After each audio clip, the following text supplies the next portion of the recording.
Matapos ang 6 na taon, natuntun na ang lalaking wanted dahil sa pamamaril umano sa 2 pang lalaki sa Rodriguez, Rizal.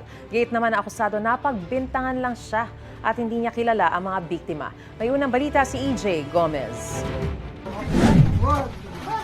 Sa pinagsanib na puwersa ng Regional Mobile Force Battalion ng Calabarzon at San Mateo Police, inaresto ang 72 anyos na lalaki sa kanyang bahay sa Rodriguez, Rizal. Inaakusahan siyang sangkot sa pamamaril noong June 2019. Ay po ay may karapatang manahimik o magpawalang ito. Ano man lang inyo sasabihin ay maaaring gamitin pabor o laban sa inyo sa anumang hukuman dito sa Pilipinas. Ayon sa pulisya, nangyari ang umano'y pamamaril sa harap ng isang junk shop sa barangay San Jose. Ang nakikitang motibo sa krimen, personal grudge o galit ng akusado sa mga biktima. Itong akusado dumating sa isang lugar habang itong mga biktima ay naglilinis ng kanilang motorsiklo.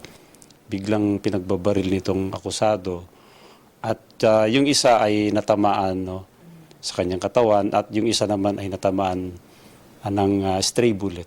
Lumabas ang arrest warrant para sa akusado noong 2020 ayon sa pulisya. From there ay nagtago then nagkaroon ng tip lately ang ating mga operatiba sa San Mateo at nasundan dito at naaresto naman sa Rodriguez, Rizal.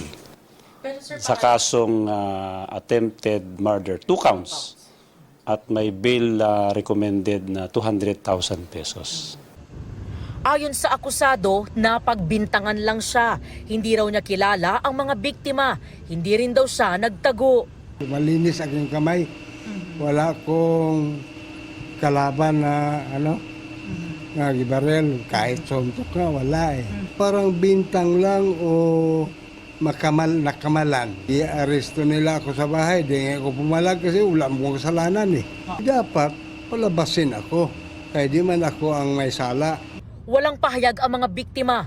Sa custodial facility ng San Mateo Municipal Police Station nakakulong ang akusado. Itong unang balita. EJ Gomez para sa GMA Integrated News. Gusto mo bang mauna sa mga balita?